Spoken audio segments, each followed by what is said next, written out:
Well, I am delighted to be here with David Henrie, star of stage and screen and small screen and big screen, and writer, producer, director, great Catholic gentleman, someone I've wanted to talk to in this program for a long time, but we've known each other for a long time. In fact, I remember vividly when we met.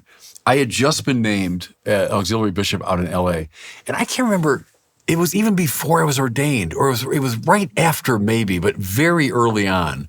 Yes, and I remember my brother and I picked you up outside of the cathedral. Exactly. And we went to dinner with Father Steve. Yes. And just had a great conversation. You and Lorenzo came by, and I was very grateful to you because I was brand new. I mean, I knew nothing about it. I'd been to LA a couple times before, but I knew nothing about the diocese, and I was just kind of lost. And you two came and very graciously, kind of welcomed me into that world. So we've known each other for a long time. And you gave me, I remember that dinner particularly because you gave me a significant amount of hope. I was at a point in my faith and in my conversion. I was still early on in my conversion where I was just, I was struggling with how I came into the faith, the types of books I was reading. Yeah. I was reading a lot of the saints, and I was reading a lot of St. Thomas and studying philosophy at the time. That was what fueled my conversion. And I was looking for that in Catholicism. I was like, where is this? And I wasn't finding it in where I was going to church and just the daily masses that I was going to. I was like, where is this Catholicism? And we had dinner, and I remember it was just such a wonderful dinner. And I was like, you were totally with it. You were totally, your responses to some of my things that I was contending with were just so wonderful. And I was like, okay, great. We have some hope. And we'll come back to that because I really want to talk to you. You have a great interest in philosophy and in theology and kind of the higher intellectual side of the faith, which is terrific. Hey, say something about Lorenzo, because I met him that night. He's, of course, been a very successful actor, too. And now is actually in this new Mel Gibson movie about the resurrection, right? I'm so proud of him. I'm proud of him because he had to walk away from a big role in a big show. Show was The Offer with Miles Teller. It was about the making of The Godfather. It was a very, very big show. And Lorenzo books the role of young Al Pacino. And, oh, gosh, wow. And it was a huge role, like life-changing money. Of course, yeah. Massive thing for him. And there was some stuff in it. He had signed the contract. He was ready to go. And there was some stuff in it that he was uncomfortable with, and particularly around nudity. And he said, I just can't. We're on fire for our faith. We converted by the grace of God. And he said, he came to me and it was just like, I can't do this. I'm not going to compromise my faith. I can't do this. They end up cutting it from the show. So right? It ended up getting cut later on. Yeah. But he goes, I can't do this. So from a moral perspective, his conscience was clean. Yeah. And then Mel calls him. This other door opened. Not too long after, Mel, a couple years later, whatever, Mel calls him and had this opportunity for my brother. And those are little God wink moments where I go, you know what, Lorenzo, you did the right thing. You stuck your guns. You walked away from huge, life-changing money because you believed that your soul was more important. You believed that your example as a father and husband was more important. And another door opened up. And that's the way the divine providence often works, isn't it? Amen. And even we say, oh, that's the thing I really wanted, and it got blocked. And why is God doing this? And how come that happened? But then this other path. It's all through the Bible. And that story's told over and over again in the Bible and the saints, right? 100%. So he's there now filming. And of course, Mel Gibson always makes great movies. If Mel is in the movie, his acting just anchors it. If he makes the movie, it's always compelling. In fact, just a little while ago, I watched again Apocalypto, which I think is a great movie. I think any filmmaker would want to watch, like, how does he produce the mood of that movie, and it's so skillfully done, So I'm praying that this be a great movie, as powerful as The Passion was. I think it will be. I got to shadow him for a day. I got to be on set with him, and I directed him in a film called Monster Summer. So he starred in a movie, so I got to spend a lot of time with him. And his secret sauce is he's always telling the story. Even him as an actor on set, as I was directing him, he was always looking for ways to plus the story. He was always looking to tell the story. Yeah. The Hitchcock school of filmmaking is like, the old joke about Alfred Hitchcock was he'd fall asleep on set because the movie's already shot in his head. Yeah. Storyboarding's done. Every single scene. And it's all done. So he'd fall asleep while they're setting up the shots, right? Mel, while they're setting up shots, while they're setting up production, he's thinking of, how do I make this a little better? And it can be small things. I'm going to move this. I'm going to move this right here. But he was always telling the story, and that was really impressive to me. Like, he never went to his trailer. We got him this gorgeous trailer. This trailer had like a 6-burner in it. I've never seen a movie trailer with like a live stove in it. Yeah. It was unbelievable. And he never went in his trailer. He was always on set, just sitting, watching. And I remember one of my first meetings with him to pitch him to be in my movie. And who am I? You know, I'd only made one film at the time, and I'm sitting with an Oscar-winning director. How do I convince an Oscar-winning director to be in my movie?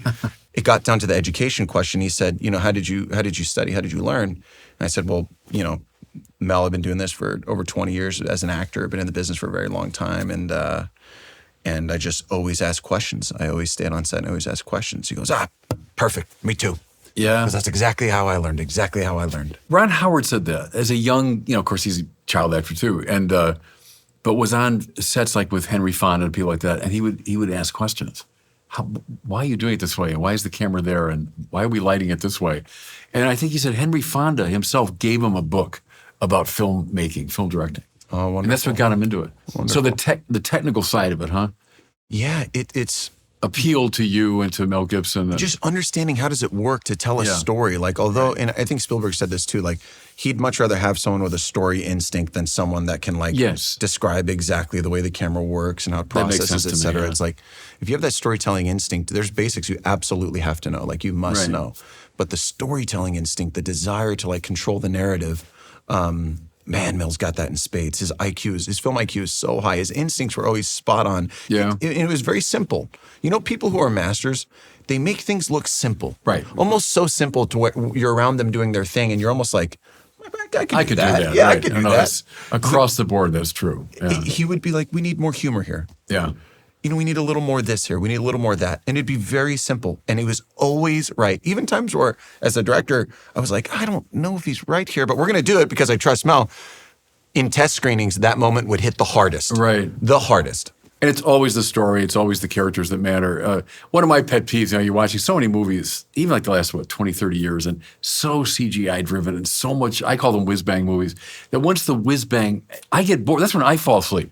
And I literally fall asleep in movies when they're so computer driven. Yes. But you just look, okay, well, who are these people? We're like, why is The Godfather such a great movie? Well, because it's the characters and the story is so compelling. And I was literally just having this conversation yesterday in Chicago with Alex Jones, the founder of Hello. We're talking about movies and animated movies in particular. And he was like, you know, he said something really precise. The best ones are art and not technology. Yeah, and like that distinction, exactly what you were saying, is so true. Like, you look at Prince of Egypt now, it's still so good. Right, because the story matters. It's still so good. And it was art. It's like a lot of times it almost feels like a video game coming to life versus like a piece of art. And I think I think there's a cultural shift happening right now, but that desire for transcendence, I think, is getting much more popular. I think we're in the middle of a Catholic Renaissance. I think that's what's happening right now. I know we're going to touch on that. Yeah, no, we'll get to that because I think you're right. And in a lot of different ways. And one of them, though, is this artistic realm. We're seeing a Catholic Renaissance. Hey, tell me, let's go back to the beginning a little bit. Yes, please. So you're from Italian family on your mom's side, right? Is your dad's side, is it French or is it Henrie? He's kind of a European mutt. It is French. There's some French there. There's some English. There's some German. So you're a much of different.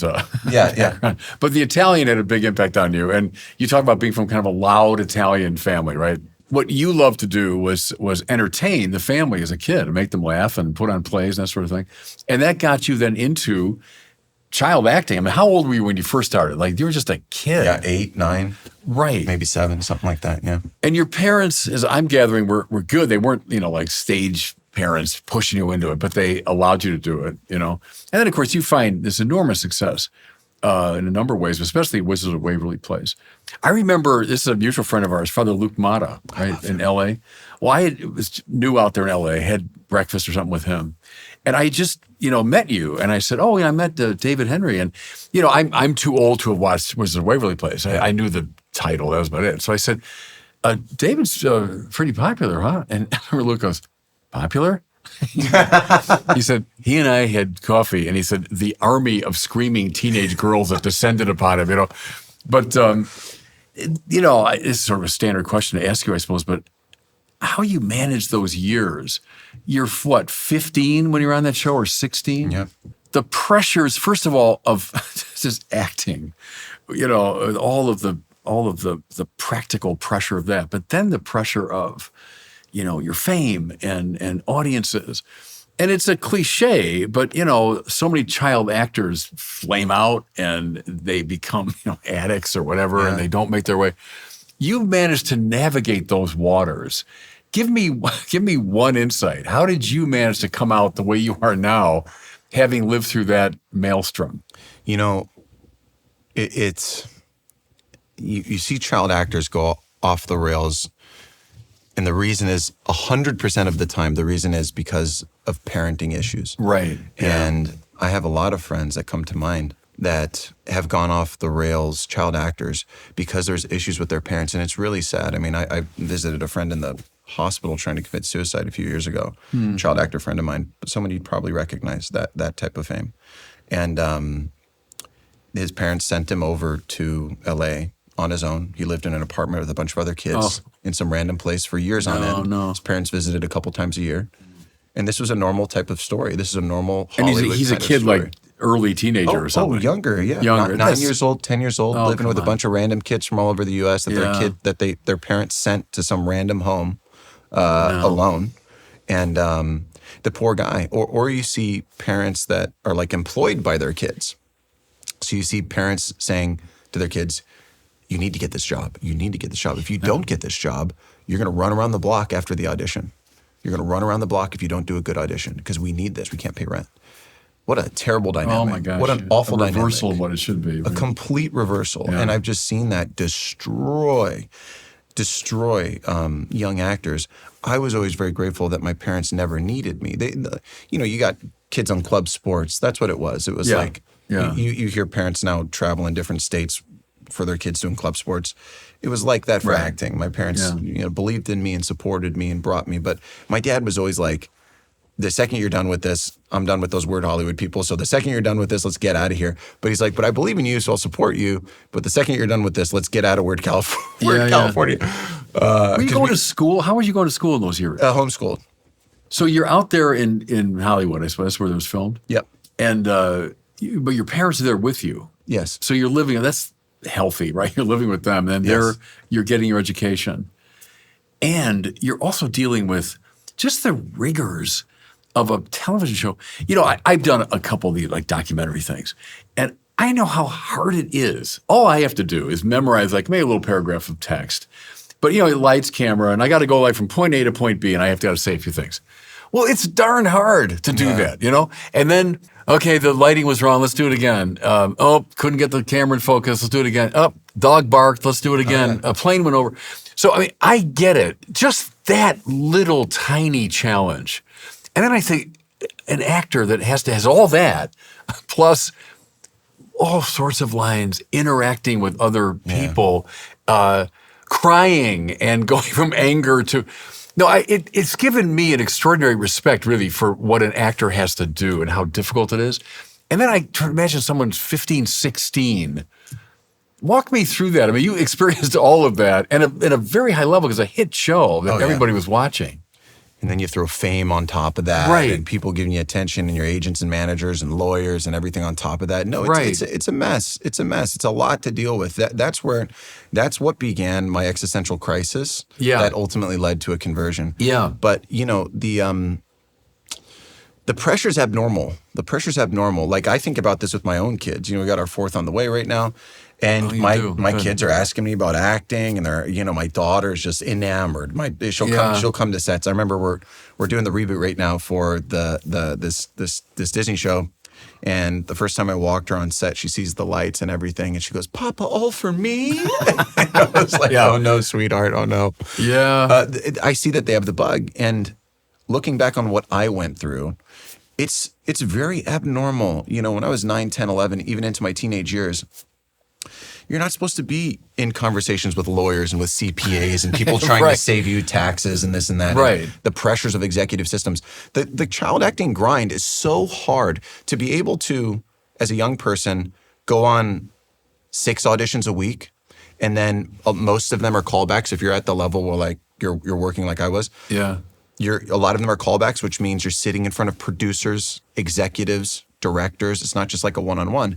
There's a room full of people. It's like this room. All eyes are on you. Yeah. But there's like 10, 15, sometimes 20 faceless people out there looking at you. Right. That amount of pressure is just terrible.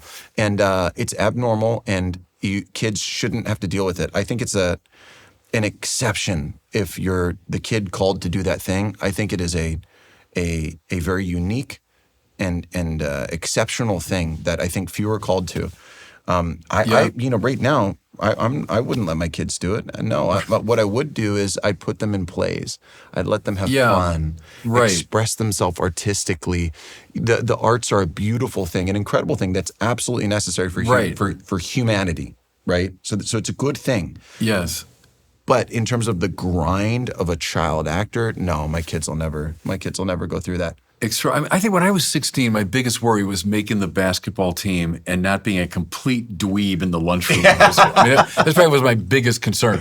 But to think of all of that, and when you mentioned the lawyers and you mentioned all that, every child actor would need someone like Father Luke to be on the set. 100%. Looking out for their well-being. Right. 100%. Absolutely. No, it's miraculous, really, and it's the grace of God that you made it through those years. Hey, tell me, though, I'm curious, so Wizard of Waverly Place. The analogy when I was growing up would have been like Bewitched or I Dream of Jeannie, right? These shows about people with extraordinary powers that were moving in the real world and having to hide them. What is it about that? Do you think that – I love those shows. When I was a kid, I watched both those shows with great interest. What is it that it so intrigues people about them? You know, and this provokes a bigger question that I want your take on as well, which is the use of magic in shows. Now, here's the thing. What is it about it? I will say we all love fantasy. Right. Right? We love fantasy. We love Gandalf. We love Lord of the Rings. We love Chronicles of Narnia. Potter. Harry. We love all of these supernatural shows because I think there's a escapism to it. So you're escaping your normal reality. You're being told a story that's not your reality. There's a wish fulfillment element of that. Oh, I wonder what it would be like to have powers, you know? And it's always playing with a common theme in humanity that what you want is never what you need, and what you need is always something much greater, which is something along the lines of accepting the talents you were given. There's always great virtue that can come from it. But I always get this question in regards to like Wizards of Waverly Place. A lot of, especially Christians and Catholics, will be like, "You're doing a show about magic, da da da da. How could you do that?" And my response is always like, "Well, do you like Lord of the Rings? Do you like Gandalf?" And then, "Oh yeah, we love that." And it's like, he has a magic staff. He has a magic staff. He's doing incantations. He's like, conjuring things up. Right. What's the difference? So in my mind, it's always like, it depends on how it's used, obviously. And if you look at like, Deuteronomy and the places in the Bible that they're talking about magic use, it is a very, very categorically different thing. There's literal, What's trying to manipulate God. I mean, that's what the Bible's always concerned about. If we think we have the power to manipulate God to do certain things. Couldn't be more different than my take on that is it's a bit like Spielberg using extraterrestrials to signal something else. There's something more. There's a shaking of the foundations. There's a I was thinking of the way Spielberg uses light, light coming under doors and around things. What is that? Or like in the Close Encounters, with the mothership coming down. Well, see, to me, that's very Old Testament kind of imagery of there's another realm. So he's using the idea of an extraterrestrial civilization to signal it. In a way, I think the sort of fantasy magic things are doing something similar. Like there's more to the world than we imagine. There's something else. So it's a kind of vague indicator of the supernatural, right? Of the properly supernatural. There's a power that's operative in the world, but not reducible to the world. And I think there is something deep in our religious consciousness that says, oh yeah, I'm interested in that. I want to know more about that. 100%. Yeah. Spot on. Yeah, that's sort of my take on that. I'm with you. So you're in this extremely popular show and you're dealing with all those pressures. I loved, and in fact, I've used this once already in a sermon. I did give you credit for it. Oh, that's nice of you. Your bubblegum theory of pleasure. Well, because it's out of the great tradition. And here's the image, as I understand it, is Like when I was a little kid, we had these long, I don't know if they still have them, these like long sticks of bubble gum.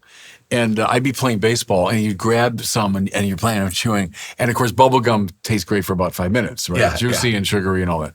And then it wears off. So then you take a little more, put that in your mouth and you're playing baseball and you're chewing. And now this wad is getting bigger and then that wears off and you take more.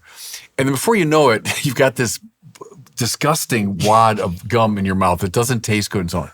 Well, it's a very good image because, yes, we find things pleasurable and we want that and that's great, but that always wears off. It has to. It always wears off. So what we do by a perverse instinct, well, I need more of it. I need to go back to that source. Whether this is sex or it's booze or it's food or whatever it is, fame, I go back and I chew more of the bubble gum and then that wears off. And before I know it, here I am with this miserable, right?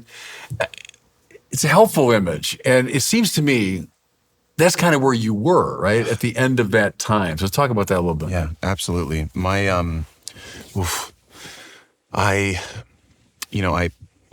gained a lot of success at an early age.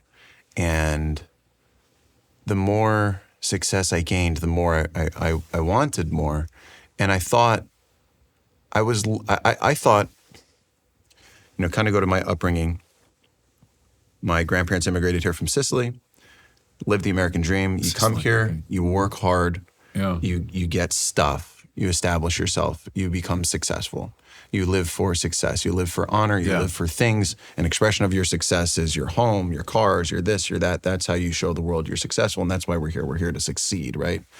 And well-intentioned, but is not a proper end, is not an ultimately fulfilling end. And I charged as hard as I possibly could in that direction. And, we were, we're Italian, so we're Catholic, so we would go to church Christmas and Easter, a couple of times. And I wasn't formed in the way I needed to be formed for my local parish. I needed someone to challenge me. I was always intellectually curious, and I always gravitated to masculinity. My father was not a believer in any sense. My mother kind of was. I looked up to my father. My father led our family. He came from nothing. He did a really good job giving us a beautiful life. And I said, oh, that's the kind of man I want to be. But he was very, we're doing wrestling and boxing and stuff in our garage. Yeah. And the local church that I grew up in, my dad, he's going to go to purgatory a little longer for this, but my dad called the priest Father Twinkletoes. Because he was like, it was a very soft expression of the faith. So I always grew up thinking that's not for me. Yeah. That's for women. That's not for me. Yeah. So I totally leave the faith. I'm in Hollywood. I'm doing my thing. I'm living for success. I'm living for pleasure. I'd get the thing. I'd get the house. I got this big, beautiful house. And then I go, okay, the epitome of success is if I get a 911, a brand new 911. And I got it. You got it. Yeah. And this is after, I'm drinking a lot, partying a lot. I'm 19, 20 years old. 19, 20 years old. Drinking a lot, partying a lot, trying to succeed, climbing up the ladder, getting the stuff. I get the Porsche. Oh, it was, stick shift. The clutch was butter. I'm racing around in a couple days. And then at a certain point, I was like, man, this thing's really impractical. Like I feel every bump. And I'm like, and after a while, the dream just fades away. And I was like, it was this big moment in my life, like kind of a tipping point where I went, is life worth living? Like, I do this forever? Like, I just go get stuff forever? I travel the world, I go to cool places, and this is what I do forever? And I was always a person that, like, jumped to the end, like, jumped to the conclusion. Yeah. And it just sent me in this tailspin, because I was like, I remember going to my mom and I was maybe 20, 21, but when this happened, and I remember going to her saying, Mom, I'm not happy. And I don't know why. Like, if I write on paper the stuff that I have and the things that I've done, I should be very happy. Yep. And I remember looking at myself in the mirror, like trying to force happiness, going, you should be happy. Like, you should be, be happy. And I wasn't. I really wasn't. And that was God, that C.S. Lewis quote that God uses pain as a megaphone to rouse the deaf world. That's what was happening. And it's a longer story, and there's other darker elements, by the grace of God, nothing too crazy. But it's fascinating to me as you talk about that. One is, your your Italian confrere, Thomas Aquinas, wealth, pleasure, power, and honor are the four things that we seek, right? And we think they'll make us happy, and when they don't, we go after them more and more. There's the bubblegum thing. Yeah. But then if I really get all four of those, and you did in a big way, wealth, you had it. You're a young kid. You're probably wealthier than you ever dreamed you could be. Pleasure, you had any pleasure you wanted, right? You could pay for any pleasure you wanted. Power, a lot of cultural power. I think of Allen Ginsberg back in the 60s. Who's the most powerful people in the world? And he said Bob Dylan and the Beatles. And there's no question about it. I mean, culturally, they were more powerful than any president. So you had enormous power with a certain generation, certainly. Honor, you're one of the most famous people of your age probably in the country, right? You had all four in a big way. And that's why the crash was bigger. Yeah. That'd be, the spiritual masters would say. If most of us are kind of making our way and we do these bad things and we sort of stay in this middle zone. But if you get all four of those in a big way, then the crash is greater, But that is the awful grace of God, right? That you were able to sense that. You're making me feel better because like that this is like therapy. I need this because it was really dark. It was really dark. I struggle with anxiety and depression, and because I'm a person who so greatly desires the truth, and I so greatly desired an eternal sustenance. I didn't use those words at the time, but I was so greatly desiring that. And I was so frustrated that I wasn't getting that. So yes, there was a crash, and there was years of just toiling through anxiety going, what is going on? That really gives me actually some peace not to hear you say that brought a little healing to my past. Yeah. Because, that was a difficult time. And that's the theory of bubblegum, because I was like stuffing my mouth with all this pleasure. And it got to the point where I had the entire pack in my mouth, and I was just like, right. I'm going to spit this thing out. This is disgusting. So then tell me how St. Michael's Abbey played a role in spitting out the gum and seeing things in a deeper way. That place is Tell me about that. Yeah, I know it well from just east of L.A. over there. That place is so great. So I get a movie. When my mouth is full of the gum, I'm at my worst point. I was up for 2 movies. So it was final negotiations on 2 movies. One was Hunger Games. Wow. Which is a massive franchise. Yeah. And then this other smaller movie called Little Boy. Yeah. And I wanted Hunger Games. So we're in final negotiations, multi-million-dollar deal. It's down basically to me and Liam Hemsworth. Yeah. And I've known Jennifer Lawrence for a while. Her and I used to go on double dates with a girl that I was with at the time, and her boyfriend. And so I'd known her. I walk into the room. The audition's great. It goes super well. Her and I are hitting it off. The director's there. It was awesome. Yeah. And I leave the audition thinking, man, I got this. And then in walks Thor's brother. Yeah. And Thor had like just come out, right? Yeah. And he was, he was the perfect choice for it because the other actor that they had, he was much taller, so it was actually really a good choice for them. But he got the role. And I didn't get the role, which freed me up to do this movie called Little Boy. Yeah. I was like, okay, it's a nice indie movie. It's got Tom Wilkinson and Emily Watson and Kevin James. It's got a good cast. So I was like, okay, this will be cool. I go do the movie, and one of the producers says to me, hey, we're having philosophy nights on the weekends if you want to come to philosophy nights. And I was like, oh, cool. I'm reading a bunch of Joseph Campbell. Like, I love studying comparative mythology, and like I thought it was cool. And I was studying Buddhism a bit at the time, and I go, I'll come to philosophy night. And so I go, and a lot of the cast and crew is there. And the philosophy night started with, leave all of your preconceived thoughts at the door and pretend there's no religion. Just leave it all at the door. Okay, we don't want any of that here. Let's just have a conversation. And it started with a leaf fell from a tree. And let's just talk about that. It was almost such a silly question that it was funny. And I'm having a beer. This is kind of funny. We're talking about a leaf in a tree. Did a squirrel knock it off? What happened? The conversation kept proceeding on contingent causes. Yeah, right. So it kept going back and back and back and back and back. The leaf, the tree, the soil, the ground, the earth, space. It just kept going back and back and back and back and back until we got to a first cause and the idea of an infinite regression or not. And that really started to twist my mind a bit. Because I went, uncaused, first cause, what is that? What does that mean? Right, yeah. I didn't realize this, but I was walking through Aristotelian intimistic proofs. It's Aquinas' third way from contingency. For the existence of God. I didn't know that's what we were doing. Yeah. And those talks rocked my life. It got to a moment where... Who was running that? Who was... a guy named Leo Severino. Why do I know that He name? produced Yeah. Zero ID's coming out. Was one of the producers on Sound of Freedom. And he was produced Little Boy. Okay, he was running that conversation. He was running the conversation. Yeah, okay. He's a really bright bulb, Oxford, USC. He's a bright bulb. And so like the second or third one, it got to the point where this thing had to have a relation with creation. This uncaused first cause that's all powerful and omniscient and omnipresent and has a relation with creation, and that there's order in a finely tuned universe, and our lives are not a mistake, we're not lucky. Something about luck really hit me hard, because I used to always say, I need to give away everything I have and do it again on my own. I need to pick myself up from my bootstraps, because I just got lucky that I was born into a family that could fly me to LA and get me a place in LA so I could audition and I can work and everything. It's just luck. It's just luck. It's unfair. Other people haven't had to do that. It's unfair. It's just luck. That's part of a pessimistic, kind of depressing philosophical belief that I had, that I was holding on to, which was that we're all products of chaos, right? Yeah, right. And this is what I was holding on to. And something about that we're not lucky, that we're here for a reason, hit me hard. In that moment, I said, my life will change from this moment on for the rest of my life.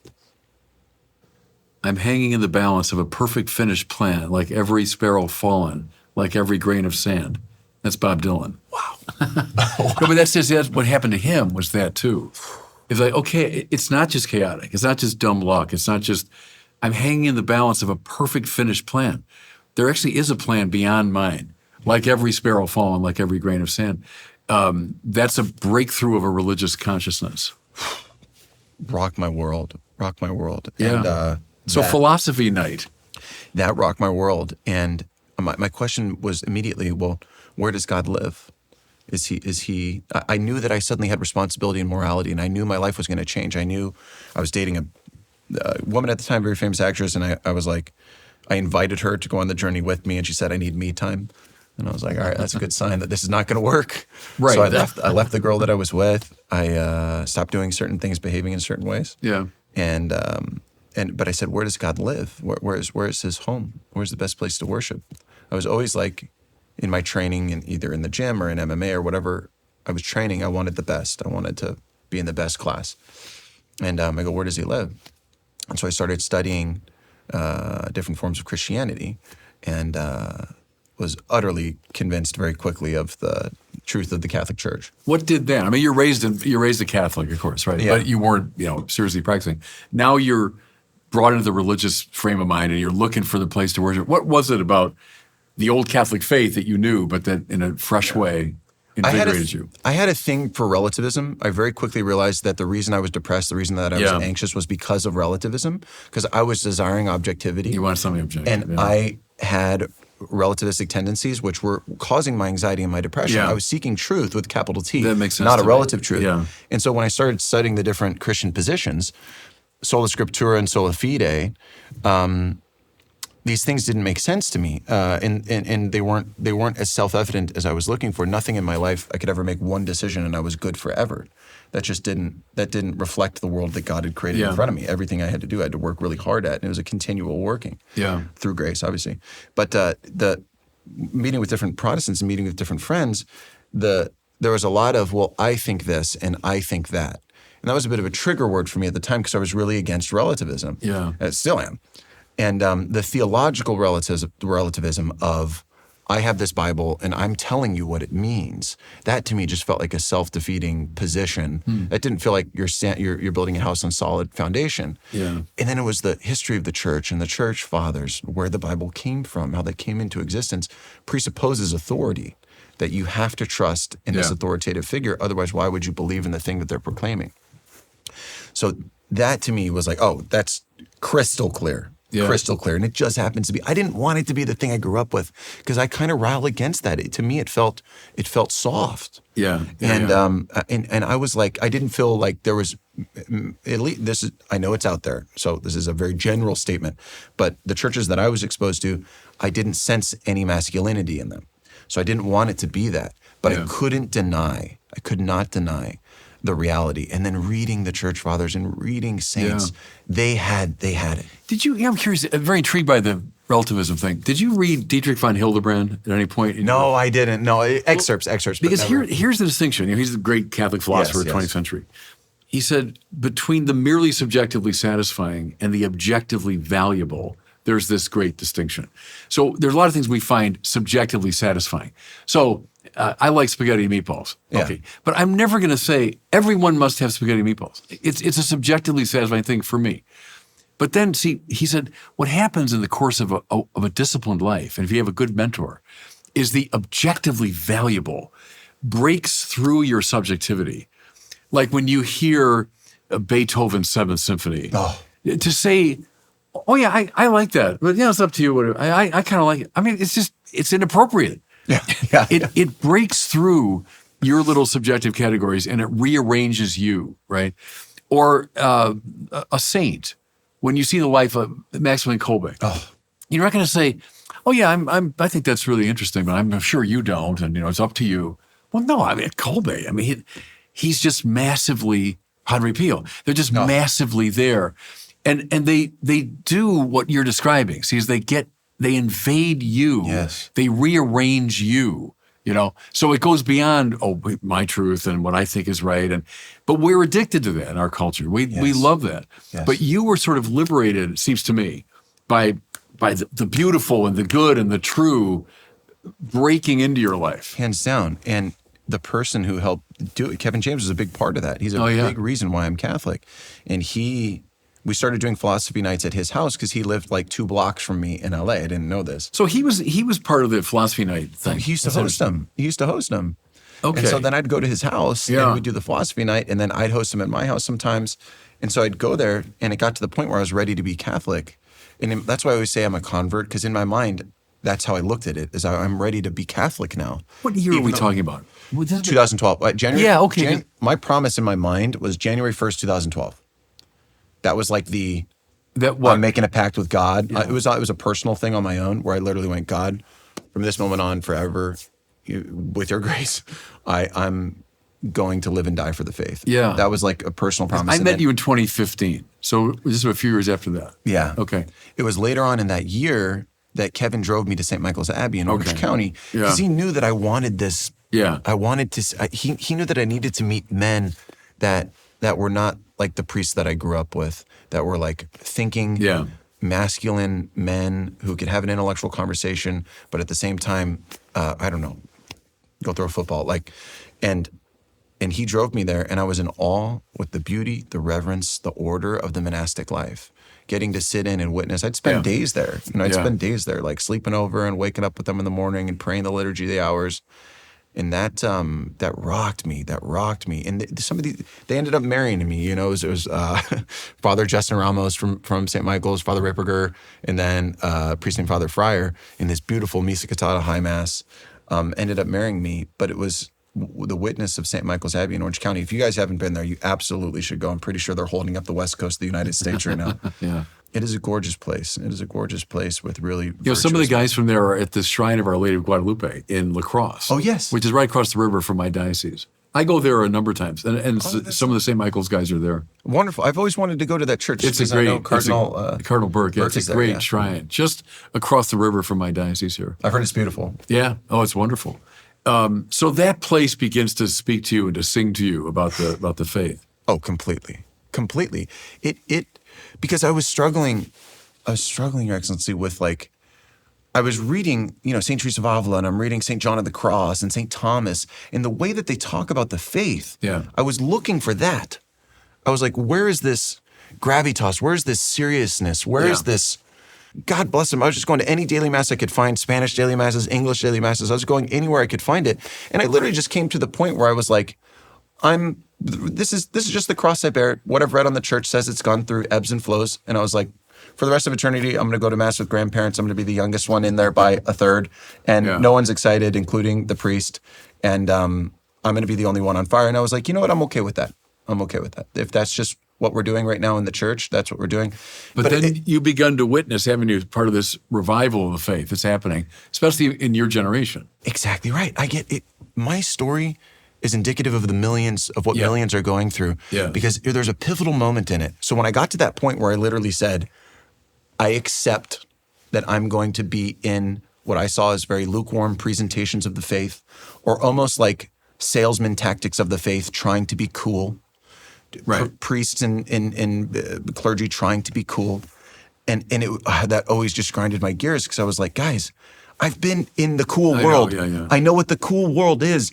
Stop. You don't want to do that. You will never be cool, and you shouldn't try to be cool. And it seems disingenuous. It seems my generation, Gen Z, we're a big thing for authenticity. Keeping it real is like a very big thing with my generation. Yeah. And we're also sick of the world. We're sick and tired of the world. It's just completely exhausted us. So we're now charging what is in the opposite direction, right? And the moment for me was this. So I'm going to my daily Spanish Mass. I'm going to my daily regular Mass, wherever I'm at. Anywhere I can get the Eucharist, I'm going, right? And then I got a buddy who says, hey, you want to go to this old Mass? And I thought he meant like a Mass with old people. And I was like, I do that every day. Like, I don't know what you're that's what I do every day. And he goes, no, it's like this old thing. Come check it out. And I was like, okay, cool. So I go to this parish called St. Teresa in Alhambra, beautiful, Carmelite parish there. And know it very well. And I walk into this Mass, and right away I thought, I'm in a young adult Mass, because I look around and there's and I was maybe 24, 25. It was around the time I met you. Yeah. And I look around and there's people my age with children, husbands and wives. Yeah. And there's kids everywhere. There's babies. Like, this is probably the first time I've heard babies cry in Mass since my conversion.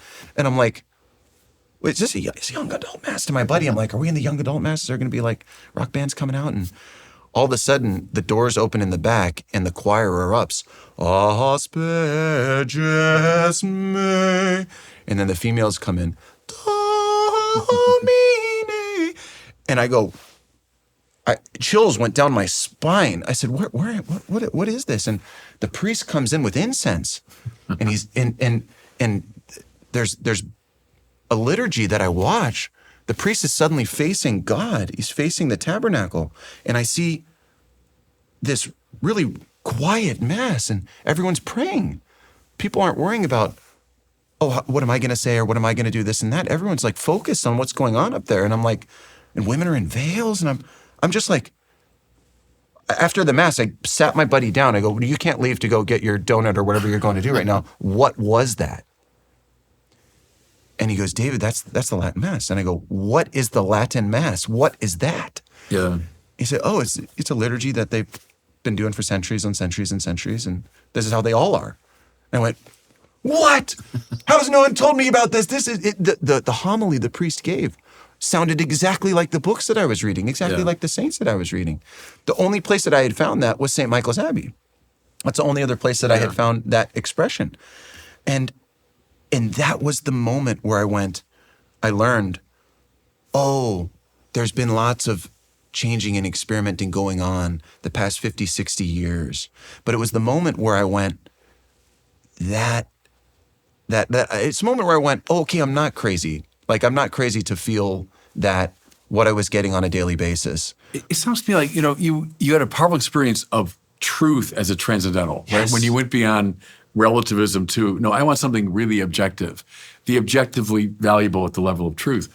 And then St. Michael's and the liturgy you're describing, the beautiful, right? So it's what I can see, what I can hear, what I can smell, all the beauty of the liturgy.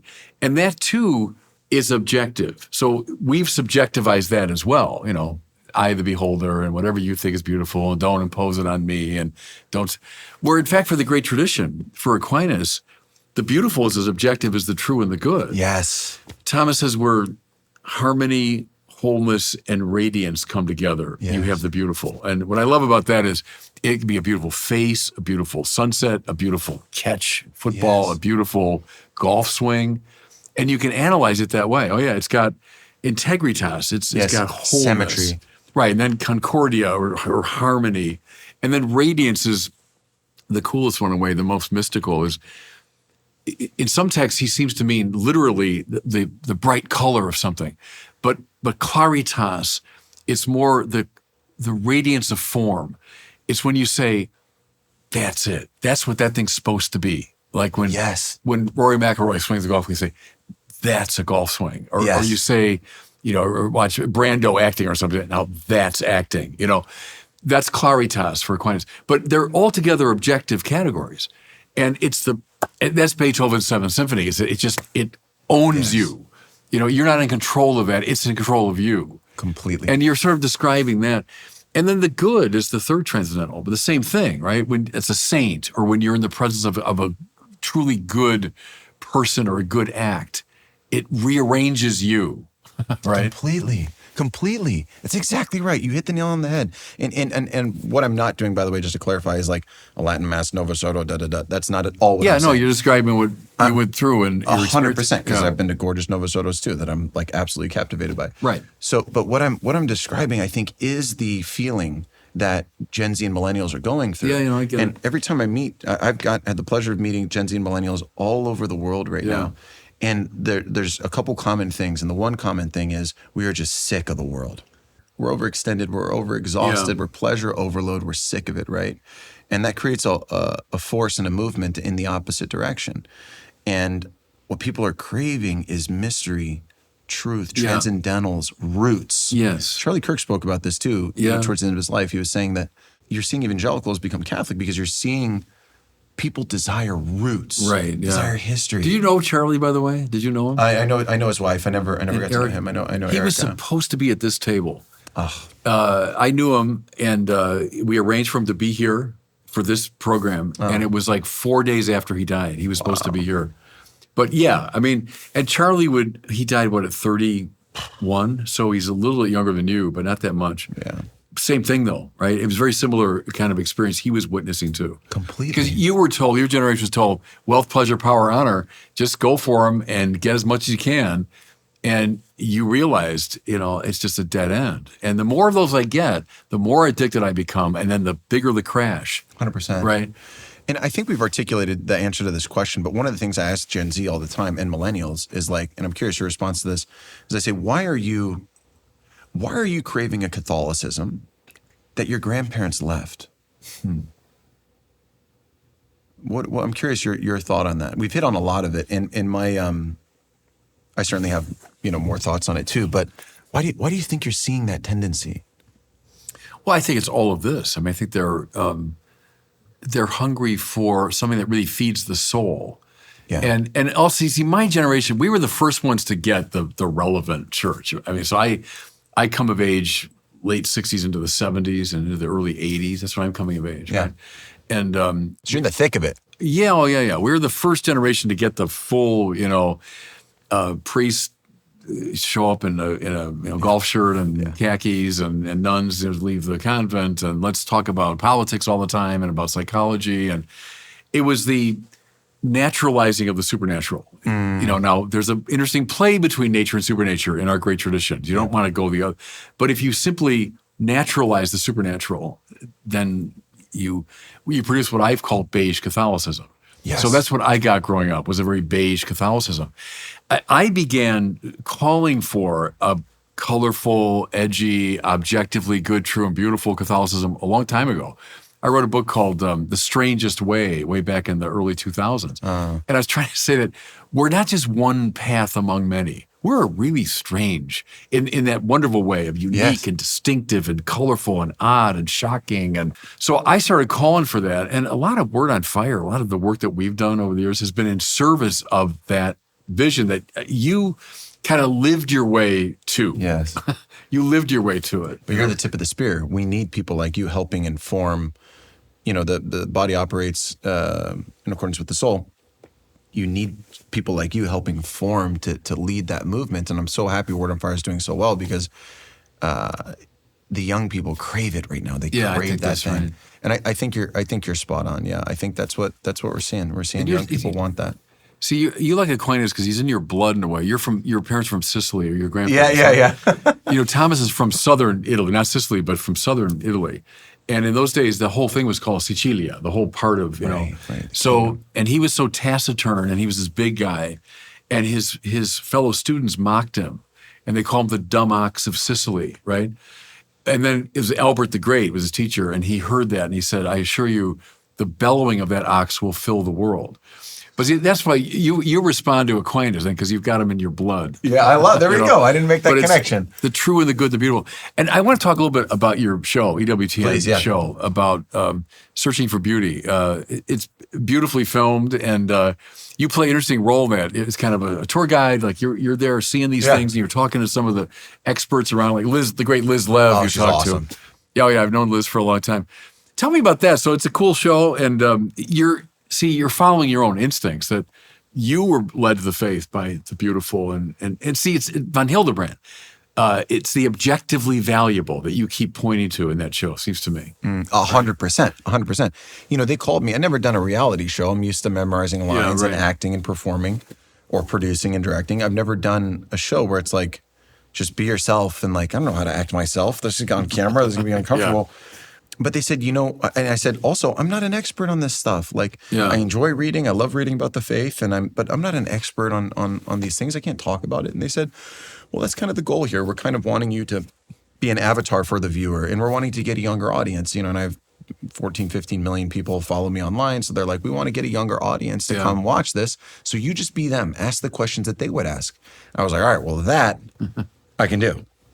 I can ask some questions and be curious. Yeah. So that was exciting and fun for me, because I got to go into these. Like, I remember we were on top of the Duomo in Milan, because you can like walk on top of these churches it's amazing now. Building. Unbelievable. Yeah. But I can't imagine that was common back in the day, to be like, I'm going to stroll the roof of the cathedral, right? But now we can do that. We can just either take an elevator or the stairs, and we can get right up there. And I remember I was on top of the Duomo, and I see this beautiful carving statue. And the detail was so great. Like, you could practically see the veins in the arms. And I remember turning to the guide, and I went, why is this here? Like, I can see the veins in the arms. Like, no one on the ground can see this. This was built centuries ago. It's impossible to see. Why is this here? Yeah. And the person went, well, David, because the architect knew that some things were just for God. God could see it, right? And I was like, gave glory to God. Those kinds of discoveries got me fired up, because didn't you? I love that building, and you went under ground, right? Yes. It's now in the front there. You go under there, and that's the baptismal font, right, where Ambrose baptized Augustine. And we filmed. I did a thing called Pivotal Players, and we talked about Augustine. That was one of the most moving places I visited. And there's a picture of me. I just sort of crouched down at the edge of that baptismal font, I remember, and was just sort of captivated by it. But this one great saint, Ambrose, baptizing an even greater saint, Augustine, and all of Western civilization changed because of that. And bringing beauty and music and art into the conversation right now, the Ambrosian chant. Right. It's so beautiful. Yeah. And Augustine talks about it in his Confessions. He talks about tears, hearing this chant. And he doesn't like specifically say it was Ambrosian chant, but if he was in Milan at the time, chances are it was that. And it's like that moved him. The music moved him. The objectivity of the beauty of the music moved him. Beauty has this like attack on your soul that it pierces you. And, St. Thomas says it leads you to contemplation, the primary effect, right? It leads you to contemplate higher things. Yeah. That's something that's beautiful. I think it's something that we're really missing with Christian artists right now, in particular, and Catholic artists. We have to get back to that tradition of using our art, which now is more moving images and content, using that art to pierce. There's not a playing safe. You got to pierce. Yeah. Have you read Hans Urs von Balthasar in your philosophy? No, I got to catch up. Read him, because he's the great theologian of beauty. So he reversed the transcendentals. He said, good, true, beautiful. He begins with the beautiful. His insight was this, which I think is dead right, is before the mind can begin asking, okay, is that true? Or the will saying, do I seek that? Before those two things happen, something has to break through. Something has to get your attention, right? And that's the role of the beautiful. It's like the thunderclap. It's the piercing through. It's the opening up. And then once that happens, then your mind gets engaged and your will gets engaged. But the first move is the beautiful. And you say something, I think, in the series that's very Balthasarian, which is we tend to think of the beautiful as more expendable. It's the more secondary. It's merely decorative. It's not as serious as the good and the true. On the contrary, it's in some ways the most serious of the transcendentals. right? It's substantial. I used to think it was accidental. Yeah. You grew up in America. I grew up in a real estate family. My dad did a lot of real estate. And I remember overhearing his conversations, and he's built a bunch of houses and everything. And I always remember hearing like, well, just cut the pretty stuff. Cut it. It's a cost that can be cut. Right. And that's a very, can you point to any buildings in your city that have been around 300-400 years? It's like, no, we don't think like that. We think in like, I'll build this, it'll be around 40, 50 years. We'll knock it down. We'll rebuild it again. We'll gut it. We'll do this and that. We don't think in eternity. Those terms are not in our vocabulary. But to the old mind, it just shows you the Catholic milieu. So much greatness has come from the Catholic milieu. The fundamental belief that we are created in the image and likeness of God, the Imago Dei.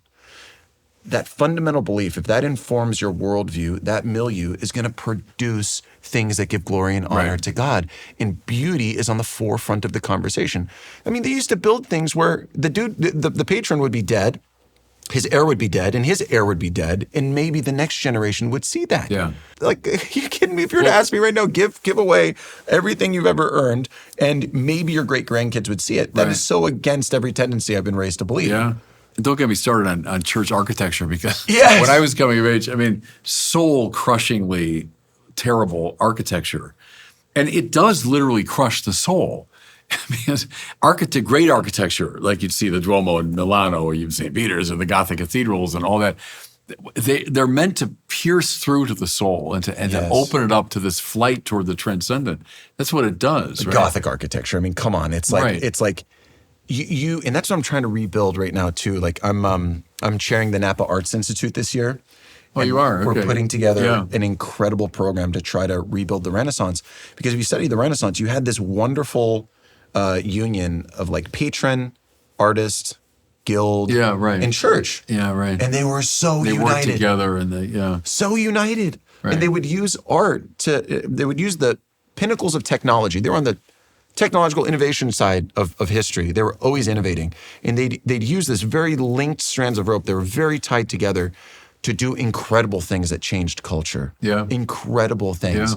Yeah. And I'm like on my soapbox, like, how do we reunite those elements? How do we bring those back together and capture these headwinds? We need to throw up a big sail because there's movement right now. We need to catch this. But how do we reunite church, patron, artist, guild? How do we reunite these things so we can get back to what we've done throughout history? Yeah. Throughout history. It's a big question, and there was a lot of reasons for that falling apart, but it's been a tragedy in a way, because the church was the great patron of the arts. Yes. For centuries. Why do you think that, Your Excellency? Because I'm genuinely asking everyone that I know, why did it change? Because even when pictures started moving, the church was very involved. They saw the impact that moving pictures had in the 20s and 30s, and they got together and they put systems and guilds together, and that helped regulate content. That helped make it. That's why we have Sound of Music, A Man for All Seasons, Beckett, Song of Bernadette. You have these Oscar-winning things. Yeah.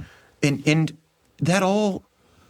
The church, I think the church lost confidence in itself in a way, and then the culture drifted in such a way that the church was seen as antagonistic to it. And that need not be the case from either side. The church should not lose confidence as though we have to come hat in hand to the culture, like, oh, please take us seriously. No, the church should be at the center of the culture, right? And then the culture should not perceive the church as a threat or as something, antagonistic to it. And you're right in pointing to, like, it's my favorite movie is Man for All Seasons. And me too. But in a movie like Song of Bernadette, you'd be tempted to say, oh, what a nice little sentimental movie. It's not at all. It's a very spiritually serious movie, very craftily done, And so it is possible to do a movie that's a great movie, qua movie, and full of the faith. And I think we lost confidence in that, maybe, that, you can't do that. But we need to see people like you who are trained on both sides of the equation. Yes. Right? And that can bring those things together. There's a line from Thomas Merton I always like. He said, a bad book about the grace of God is still a bad book. Meaning it's about the best possible thing, the grace of God. But if it's a bad book, it's still a bad book, Or Paul Tillich, turning around, the Protestant theologian, said, there can be more real religion in a Cézanne still life than a kitschy statue. Like if the statue it's poor art, it's all that. So, but the point is, to bring those things together so that you have Cézanne quality art and you have the content of the faith. Man for All Seasons is a good example of how you brought those two things together. It is a masterpiece. That is my favorite movie. Is it? Yeah. I watch that movie and I get so fired up. That and Beckett too. I like Beckett. I love Beckett. Yeah. But man, A Man for All Seasons, that really just gets me. That is just the height of all of it. Every form of storytelling that goes into that film, it's the height of all of it. It's the height of all of it. The dialogue, the acting, the directing. All of it is just perfect. You were so moved by the end of that movie. You were so moved. What a great example. I first saw that movie, I was probably about 16. And I watched it certainly every year of my life since then. Nice. When I was a teacher at the seminary, I always had gatherings of the students to watch it. On his feast day, June 22nd, I would usually show it in my room to my faculty friends. I think it was just last year, down at St. Mary's University, which is in my diocese, Winona, I had a screening of it. And I said, let's just invite anyone that wants to come and I'll talk to you about it afterwards. And I said, how many are seeing this for the first time? And 90% of the hands went up. I said, good.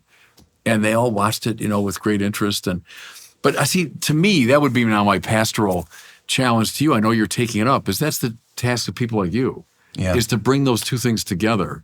The objective beauty of this form of art. I mean, Mel Gibson knows how to do that too. The objective beauty of the filmmaker's art and the content of the faith.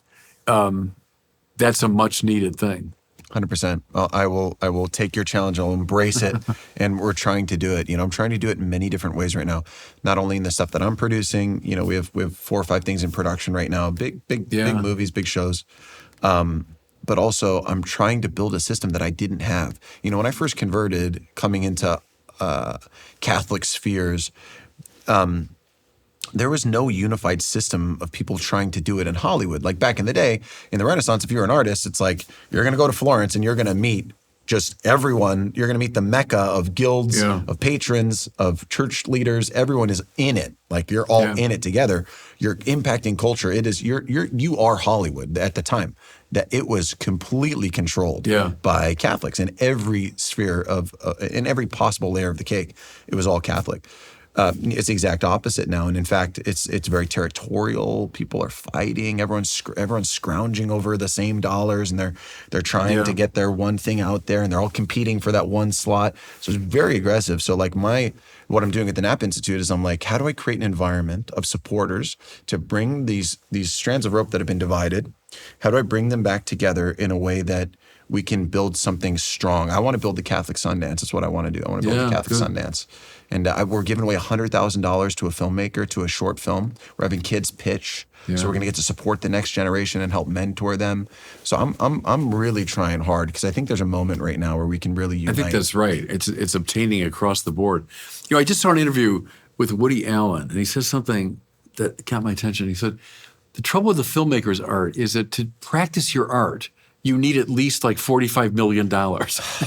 Any other art, okay, I got to buy some canvas and paints, and but the filmmaker's art requires a staggering amount of money to do. And it's also a tough business to make money in too. It's it's so hard to actually turn a profit. So it's like, if you have this calling to be an artist, it's really hard to make something that is really good, that you feel good about in regards to your faith, but also has broad appeal to where you can make a lot of money. So it's a very tough, it's a very tough business. We will talk more about it next time we get together because this hour went by awfully fast. Was that an hour that went by? More. Wow, you were kidding me. More than an hour. So we'll have you back and we'll talk more about your other projects, and great being with you. God bless you. I have to say thank you so much. Thank you. God bless you.